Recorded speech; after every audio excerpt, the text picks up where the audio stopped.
Hi hello friends, ಎಲ್ಲರಿಗೂ ನಮಸ್ಕಾರ. ನಾನು ನಿಮ್ಮ ಲಕ್ಕಿ ಲೈಫ್ ಲ್ಯಾಕ್ಸ್ ಮಾತಾಡ್ತೇನೆ. ಇವತ್ತಿನ ವಿಡಿಯೋದಲ್ಲಿ ನಾನು ನಿಮ್ಮನ್ನು ವಿಶ್ವವಿಖ್ಯಾತ ಜೋಗ ಜಲಪಾತವನ್ನು ತೋರಿಸೋದಕ್ಕೆ ಕರ್ಕೊಂಡು ಹೋಗ್ತಾ ಇದ್ದೀನಿ. ಬನ್ನಿ ಜೋಗ ಜಲಪಾತದ ವೀಕ್ಷಣೆಯನ್ನು ಮಾಡಿ ಬರೋಣ. ವಿಶ್ವವಿಖ್ಯಾತ ಜೋಗ ಜಲಪಾತದ ರಾಜ ರಾಣಿ ರೋರಲ್ ರಾಕೆಟ್ ಹೆಸರು ಬಂದ ಬಗ್ಗೆ ನಿವೃತ್ತ ಇತಿಹಾಸ ಉಪನ್ಯಾಸಕ ಬಾಲಕೃಷ್ಣ ಹೆಗಡೆ ಎಂಬುವರು ETV ಭಾರತಕ್ಕೆ ನೀಡಿದ ಸಂದರ್ಶನದಲ್ಲಿ ಈ ರೀತಿಯಾದಂಥ ವಿವರಣೆಯನ್ನು ನೀಡಿದ್ದಾರೆ.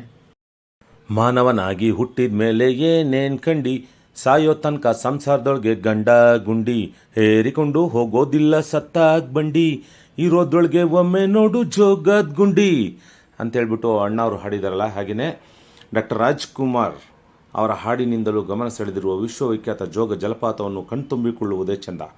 ಮಾನವರಾಗಿ ಹುಟ್ಟಿದ ಮೇಲೆ ನಾವುಗಳು ಒಮ್ಮೆ ಆದರೂ ಈ ಜೋಗ ಜಲಪಾತದ ಸೊಬಗು ಸವಿಯಬೇಕು ಎಂಬುದು ಈ ಸಾಲಿನ ಭಾವಾರ್ಥವಾಗಿದೆ. 930 ಅಡಿ ಎತ್ತರದಿಂದ ಧುಮ್ಮುಕ್ಕುವ ಜೋಗ ಜಲಪಾತವು ಮುಂಗಾರು ಮಳೆ ಪ್ರಾರಂಭವಾಗುತ್ತಿದ್ದಂತೆಯೇ ಜನರನ್ನು ತನ್ನತ್ತ ಸೂಜಿಗಲ್ಲಿನಂತೆ ಸೆಳೆಯುತ್ತದೆ ಎಂಬುದರಲ್ಲಿ ಎರಡು ಮಾತಿಲ್ಲ. ಹಾಗಾಗಿ ಈ ಪ್ರಕೃತಿ ಸೌಂದರ್ಯ ಸವಿಯಲು ಪ್ರಪಂಚದಾದ್ಯಂತ ಕೋಟ್ಯಾಂತರ ಜನರು ಭೇಟಿ ನೀಡುತ್ತಾರೆ ಅಂತಲೇ ಹೇಳ್ಬೋದು. ಅದರಲ್ಲೂ ಜಲಪಾತವನ್ನು KPCಯ ಪ್ರವಾಸಿ ಮಂದಿರದಿಂದ ವೀಕ್ಷಿಸುವುದೇ ರೋಮಾಂಚನಕಾರಿ ಅನುಭವ. ಜಲಪಾತದ 4 ಕವಲುಗಳಲ್ಲಿ ಶರಾವತಿ ನದಿ ಧುಮುಕಿ ಹರಿಯುವ ವೈಭವ ಕಣ್ತುಂಬಿಕೊಳ್ಳುವುದೇ ಇನ್ನೂ ಚೆಂದ. 930 ಅಡಿ ಎತ್ತರದಿಂದ ರಾಜ ರಾಣಿ ರೋರಲ್ ರಾಕೆಟ್ ಆಗಿ ಹಾಲ್ ನೊರೆಯಂತೆ ಹರಿಯುವ ಜಲಪಾತ ನೋಡುಗರನ್ನು ಪುಳಕಿತರನ್ನಾಗಿಸುತ್ತದೆ. ಆ ಜಲಪಾತಗಳ ರುದ್ರ ರಮಣೀಯ ದೃಶ್ಯ ನೋಡುವುದೇ ಕಣ್ಣಿಗೆ ಹಬ್ಬವಿದ್ದಂತೆ. ಫ್ರೆಂಡ್ಸ್, ಯಾರೆಲ್ಲ ಮೊದಲನೇ ಬಾರಿ ನಮ್ಮ ಚಾನಲ್ನ ವೀಕ್ಷಣೆ ಮಾಡ್ತಾ ಇದ್ದೀರಾ, ದಯವಿಟ್ಟು ಎಲ್ಲ ಸಬ್ಸ್ಕ್ರೈಬ್ ಮಾಡ್ಕೊಳ್ಳಿ, ಶೇರ್ ಮಾಡಿ, ಲೈಕ್ ಮಾಡಿ, ಕಮೆಂಟ್ ಕೂಡ ಮಾಡಿ. ಹೀಗೆ ಮಾಡೋದ್ರಿಂದ ನಾವು ಮಾಡುವ ಮುಂದಿನ ವಿಡಿಯೋ ತಮಗೆ ಆದಷ್ಟು ಬೇಗ ತಲುಪುತ್ತೆ ಅಂತ ಹೇಳ್ಬೋದು. ಫ್ರೆಂಡ್ಸ್, ವಿಡಿಯೋವನ್ನು ಎಲ್ಲೂ ಸ್ಕಿಪ್ ಮಾಡದೆ ಹೀಗೆ ನೋಡ್ತಾ ಇರಿ. ಫ್ರೆಂಡ್ಸ್, ಜೋಗ ಜಲಪಾತದ ಬಗ್ಗೆ ಮತ್ತಷ್ಟು ಮಾಹಿತಿಗಳನ್ನು ನಿಮಗಾಗಿ ಹೊತ್ತು ತರ್ತೇನೆ.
ಕಂಪ್ಲೀಟ್ ಡೆಪ್ತ್ ಕಾಣುತ್ತೆ ಇದು.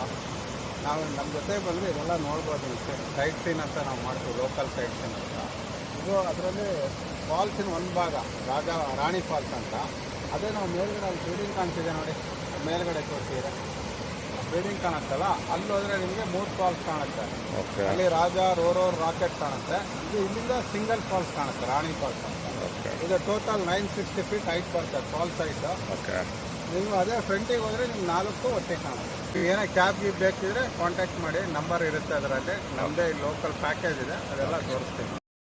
ವಿಶ್ವವಿಖ್ಯಾತ ಜೋಗ ಜಲಪಾತಕ್ಕೆ 4 ಕವಲುಗಳ ಹೆಸರು ಹೇಗೆ ಬಂತು ಅಂತ ನೋಡೋದಾದರೆ, ಈ ರಾಜ, ರಾಣಿ, ರೋರಲ್, ರಾಕೆಟ್ ಎಂಬ 4 ಕವಲುಗಳಿಗೆ ಈ ಹೆಸರುಗಳು ಹೇಗೆ ಬಂದವು, ಇವುಗಳಿಗೆ ಈ ಹೆಸರುಗಳಿಂದಲೇ ಏಕೆ ಕರೆಯುತ್ತಾರೆ ಎಂಬುದಕ್ಕೂ ಕೂಡ ತನ್ನದೇ ಆದ ಇತಿಹಾಸವನ್ನು ಹೊಂದಿದೆ.